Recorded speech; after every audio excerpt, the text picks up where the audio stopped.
Welcome to week 46 of my Trading for a Living challenge, where the goal is to make over $1,000 every single week trading options using $125,000.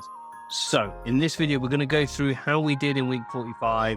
We're going to look at how long it took me, what's the cumulative view, all that kind of good stuff. And if you are brand new, I've done a video every single week. So this is video number 46 in the 52-week challenge.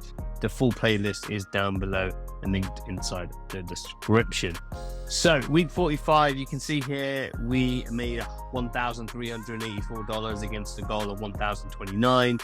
And that is $355 above target, which is absolutely great. So those who have been following me religiously will know that recently I've been starting well, and then the last week tends to be very difficult. Last week tends to be difficult.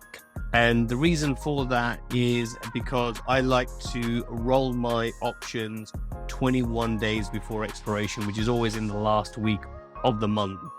And because I'm holding some losing positions which have come from the early days of trading, where you see I've got a lot more red inside here and a lot more green going forward, and those trades, if I were to close them, I'll take a big loss, whereas I can roll them for duration to still pick up credits, to still improve my cost basis, and to still decrease my risk. But the thing is, I'm not making enough because I'm taking huge debits on these weeks. So my strategy here is to hopefully be pretty much double where I am. If I can get another $1,000 here, so what's that, 400? I need about $650 in the next 2 weeks here, which will help me in terms of the actual roll. So when I give some back, I can take them from the other weeks to get me across the line, because I am behind, as you see here. I did crawl back slightly. I'm 2.2k down, so I need to obviously be conscious of these 2 weeks here of my rolls, but I need to make an additional 2.2k in there. So I don't want to be too aggressive, because I've used around 46% of the account, and I want to make sure I don't really go above 50%. So those are the kind of thinking processes that I've got going around. But overall, 44k against the target of 46k, even if I just maintain the 2.2k gap and don't really go that aggressive. And I tell you guys every single week that I'm trying to hit this dollar amount, and that's because it's a challenge and all these other things. But I'll be happy to make $500 a week. You know, what I've learned a lot from this challenge. I'll do a learnings video and all these other good things after the challenge is over. But I feel that I can do this pretty consistently and pretty comfortably going forward. So we'll go on to the accumulation of hours, just under 26 hours to make 44k, and 1800 hours to make 46k in the 9-to-5 job. Enough said. I've labored that point a lot. So let's get into the juicy stuff in terms of the trades.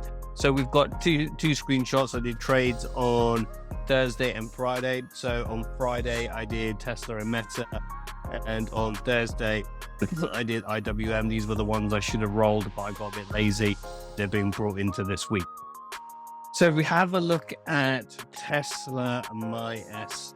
So what we did here is that we took part of this inverted triangle that I've got on. We took the 170, we rolled it up to the 180 and picked up a nice $471 credit on these 3 contracts. Now, for those who've been looking at my other tab here and see the Tesla's at 246, 5% up. Like I said, I'm shooting this on Friday, week 46. I've not actually placed my trades, which I need to do after this video. But you can see here that Tesla's had this, well, it's been on a massive bull run anyway, but it's been on this massive tear up on Friday, week 46. And again, that's mainly down to the GM Tesla partnership that was announced today.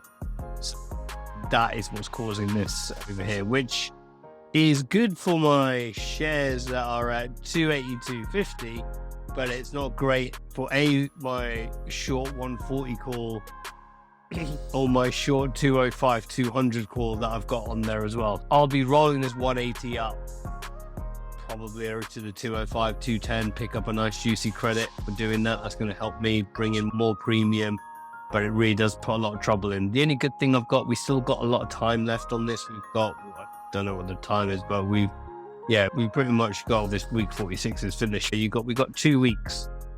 2 weeks to see what happens, and you can see Tesla is very overbought here with an RSI of 88. So it has to at least meander or come back. I can still get credits rolling these guys up, even if it's $5-10. I'll still be able to make a decent amount of premium. There, we are where we are with it, and it is what it is. So that is probably what I'll be looking like to do this week for Tesla inside week 46. Meta, we sold this again, yeah, part of the short strangle, again an inverted strangle on the side, because that Meta just keeps going up and never goes down. We bought back the 220 and sold the 240, again picked up $330, so that helped us there. So if we have a look at Meta very quickly, oh, surprisingly it's up again. Had a bit of a little dip over here, but overall I still think it'll make some new higher highs. So it might actually fall back to 254-ish where the pivot is. So again, I'm not going to push this up any higher. I'm going to leave that where it is. We've got this massive inverted strangle. We've got the shares down here that we own, and we've got another short put on here, 225, which again is fairly comfortable. But this line is just, it's like a straight line. If you look at the lows on here, it is literally like a straight line. So, you know, if you're a Tesla, if you're a Meta shareholder and you're buying shares down here, congratulations to you guys.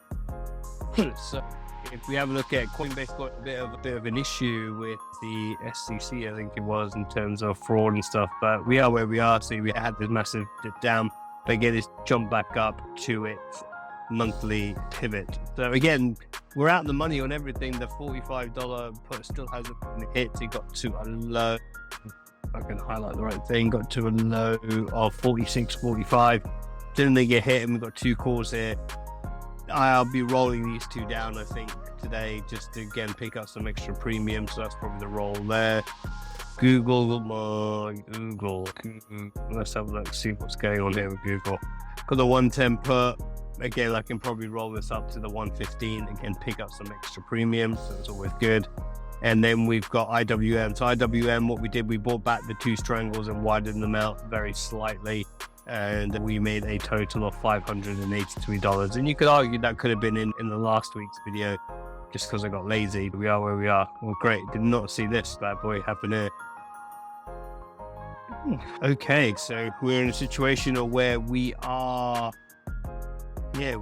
tested. I didn't know that, actually. Probably wasn't keeping up with the market. So I will be rolling my two put options up probably around to these lows to again pick up some premium now that we have been tested on the call side. So this is just, again, I don't really talk that much about how I'm trading it.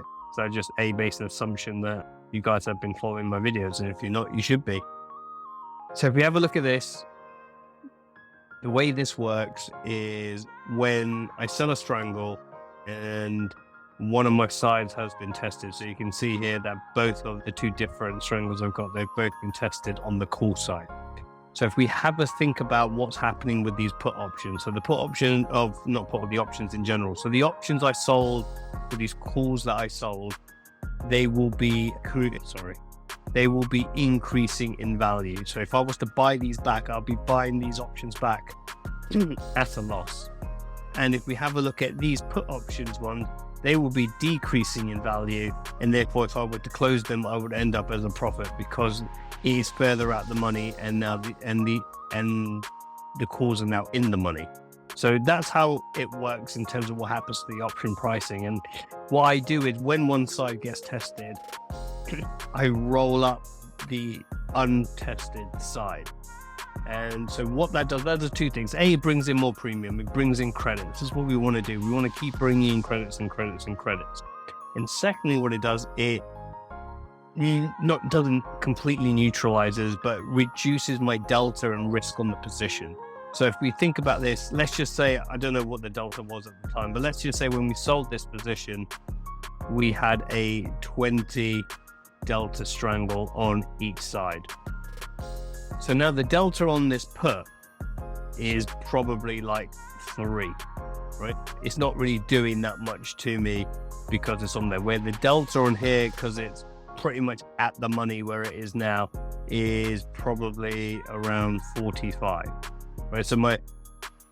So if we go back to the original strangle, my net delta position is 0, whereas my net delta position is that I am now long 40, I'm short rather, for 41. So for every dollar that the IWM moves up, I am getting hit by an additional $41.